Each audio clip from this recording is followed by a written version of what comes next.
Aux premières heures d'une matinée calme, Monsieur et Madame Clifford roulaient sur l'autoroute. Ils étaient pressés, et Madame Clifford était au volant, conduisant à grande vitesse.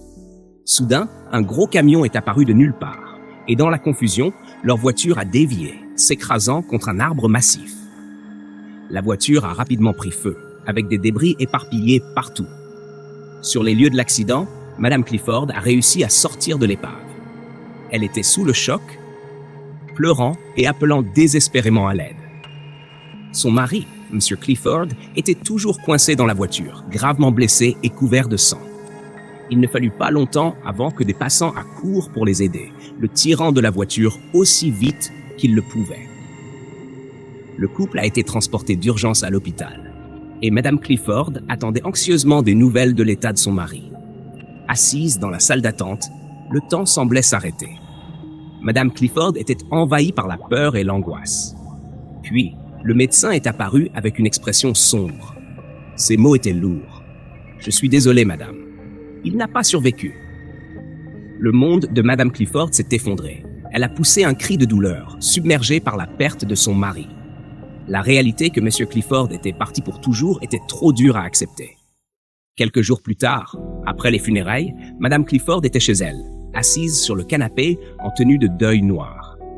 Des amis et des membres de la famille étaient venus lui présenter leurs condoléances, essayant de la réconforter dans sa tristesse. Elle se sentait perdue, incapable de se défaire de la dévastation.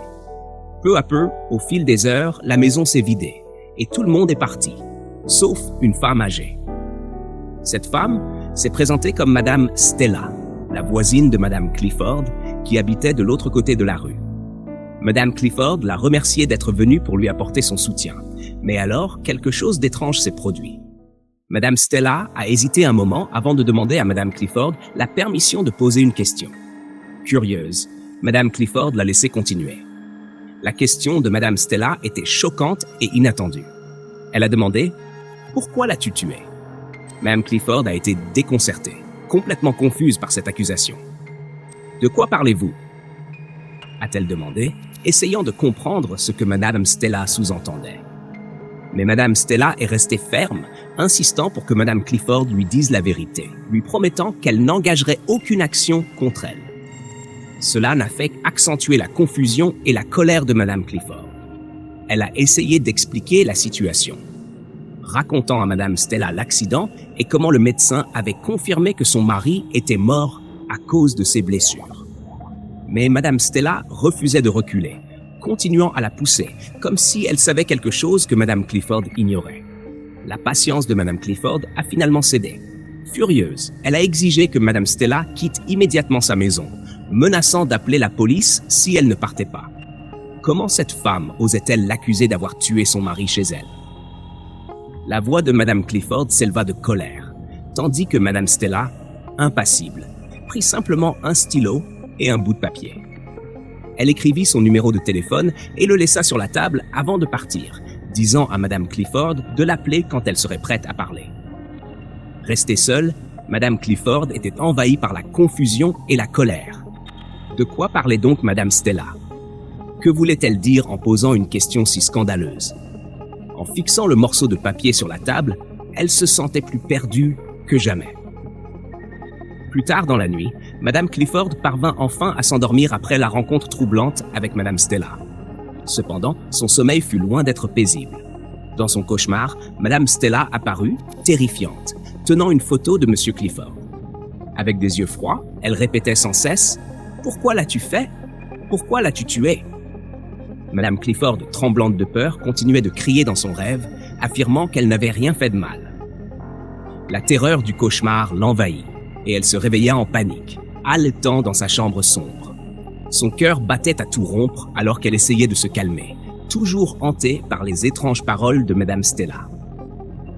Allongée dans son lit, Madame Clifford ne pouvait s'empêcher de penser à la raison pour laquelle Madame Stella l'accusait de cette manière. Et voilà qu'elle apparaissait même dans ses rêves. Quelque chose n'allait pas. Débordée par la curiosité et la peur, Madame Clifford prit son téléphone et composa le numéro que Madame Stella avait laissé sur la table. Le lendemain matin, Madame Clifford accueillit Madame Stella chez elle. Cette fois-ci, au lieu de l'atmosphère tendue de la veille, Madame Clifford tenta de rester calme et polie. Elles s'assirent ensemble à la table à manger, où elle offrit à Madame Stella une tasse de thé. Une fois installée, Madame Clifford demanda enfin « Alors, dites-moi, pourquoi m'avez-vous posé cette question hier? Je veux vraiment savoir pourquoi. » Madame Stella se contenta de sourire et répondit « Tu n'as pas besoin de faire semblant, Madame Clifford. Tu sais exactement de quoi je parle. » Sa confiance laissait Madame Clifford encore plus confuse et troublée. Elle ne comprenait pas pourquoi Madame Stella était si certaine de quelque chose qui n'avait aucun sens. Sans perdre une seconde, Madame Stella commença à raconter une histoire de son enfance. Elle parlait doucement, ses mots pleins de sens. « Tu sais, quand j'étais petite, j'aimais beaucoup jouer à cache-cache avec ma mère. C'était toujours tellement amusant pour nous. Mais il y avait un problème. Chaque fois que c'était mon tour de me cacher, ma mère me trouvait facilement, peu importe à quel point je pensais avoir choisi la meilleure cachette. Mais quand c'était son tour de se cacher, je ne la trouvais jamais. Je cherchais partout, mais ce n'est que lorsqu'elle décidait de sortir d'elle-même que je pouvais la voir. Je courais alors vers elle et la serrais très fort dans mes bras. Un jour, curieuse de savoir comment elle me trouvait si facilement, je lui ai demandé. Et tu sais ce qu'elle m'a dit? Elle m'a dit, « Je peux courir, mais je ne peux pas me cacher. » Je pensais bien me cacher en fermant les yeux et en me tenant près du coin d'un mur, mais en réalité, je ne me cachais pas du tout. Cette phrase m'a marqué et je ne l'ai jamais oubliée. Madame Stella termina son histoire avec un sourire, regardant Madame Clifford avec des yeux pleins de sous-entendus. « Alors, qu'est-ce que tu penses avoir appris de mon histoire ?» demanda-t-elle. Madame Clifford resta bouche bée, son esprit tournant à toute vitesse. Elle ne savait pas quoi dire, se sentant sans voix et impuissante sous le regard de Madame Stella. L'histoire, aussi simple soit-elle, la laissait se sentir exposée. C'était comme si Madame Stella lui disait que peu importe ce qu'elle ferait, elle ne pourrait pas cacher la vérité. Après un long moment de silence, Madame Clifford se confia enfin. Sa voix tremblait, mais elle commença à partager ce qui s'était réellement passé. Avant de rencontrer Clifford, la vie était difficile pour ma mère et moi. Nous vivions dans les bidonvilles, survivant à peine après la mort de mon père. Nous n'avions aucun espoir, aucun avenir, et nous luttions pour avoir un repas par jour. Puis un jour, Clifford est entré dans nos vies et a tout changé. Il était gentil et généreux, nous aidant sans rien demander en retour. Je n'avais jamais rencontré quelqu'un comme lui. Avec le temps, je suis tombée amoureuse de lui. Il était comme un ange envoyé pour nous sauver. Ma mère m'encourageait à l'épouser et je l'ai fait avec tant de joie dans mon cœur. Je croyais vraiment avoir épousé le meilleur homme sur Terre. Et pendant un temps, tout était parfait. J'aimais profondément mon mari et il semblait m'aimer aussi. Mais les choses ont changé. Clifford est devenu quelqu'un que je ne reconnaissais plus. Il s'est transformé en monstre. Il a commencé à me contrôler, me mettant en garde de rester loin de mes amis. Il me trompait sans honte, et lorsque j'essayais d'en parler, il me battait. Cela a empiré. Il restait dehors toute la nuit, rentrant au milieu de la nuit sans aucune explication. Et quand je lui demandais ce qui n'allait pas ou tentais de comprendre ce qui était arrivé à notre relation, il me rejetait, allant même jusqu'à me frapper quand je poussais trop loin. La voix de Madame Clifford se brisa alors qu'elle poursuivait, ses émotions débordant. Je n'ai rien fait de mal. Je l'aimais, mais il a changé. Je ne l'ai pas tué, Madame Stella. Je te jure que je ne l'ai pas fait. Madame Clifford, tremblante, poursuivit sa confession à Madame Stella, racontant comment elle s'était excusée à plusieurs reprises auprès de Clifford, espérant calmer sa colère croissante. Mais chaque excuse semblait empirer les choses. Un jour, il lui fit clairement comprendre qu'il la considérait comme sa possession, comme un objet qu'il avait acheté. Clifford lui dit que peu importe la façon dont il choisissait de vivre ou de la traiter, elle n'avait aucun mot à dire. Plus il répétait ces paroles, plus Madame Clifford se sentait piégée, accablée et impuissante. Les choses empirèrent à mesure que Clifford devenait de plus en plus violent, aussi bien physiquement qu'émotionnellement. Madame Clifford, à bout de force, se confia à sa mère, lui parlant de la douleur qu'elle endurait. Mais sa mère ne la crut pas. Clifford avait charmé sa belle-mère, la couvrant de cadeaux et d'argent. la convainquant qu'il traitait Madame Clifford avec la même gentillesse. En réalité, Clifford faisait de sa femme son souffre-douleur, la maltraitant régulièrement. Elle se sentait prisonnière d'une vie dont il n'y avait pas d'échappatoire.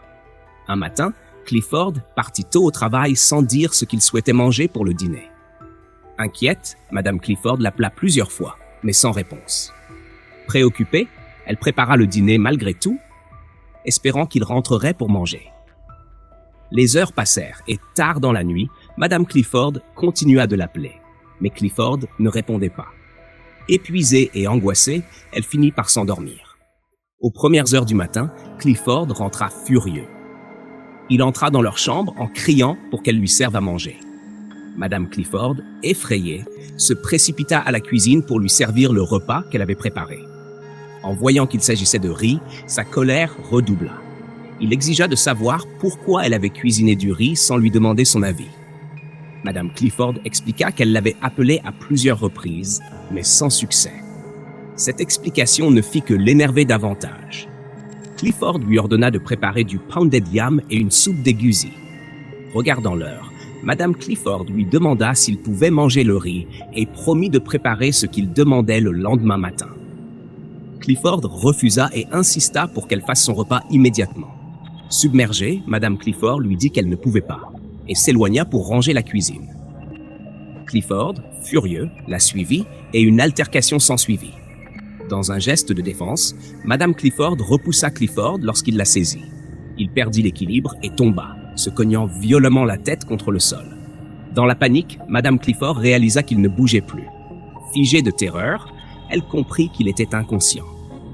Sous le choc et ne sachant que faire, elle envisagea d'appeler les secours, mais la peur prit le dessus. Craignant d'être accusée de l'incident, elle décida de mettre en scène un accident. Après avoir entendu cette histoire, Madame Stella hocha la tête avec un air de compréhension.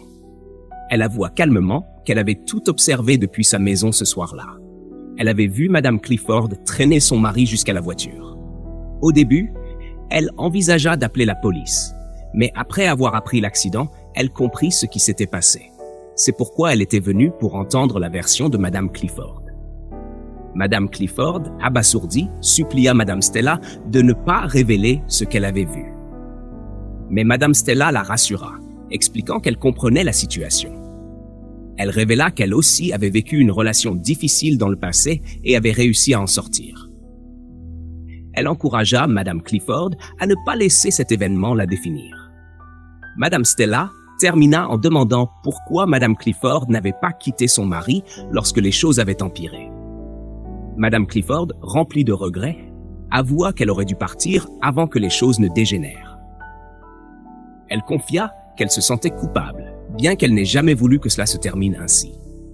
Avec bienveillance, Madame Stella lui conseilla de se pardonner. Ce qui est fait, mais tu peux aller de l'avant et apprendre de cette épreuve, dit-elle doucement.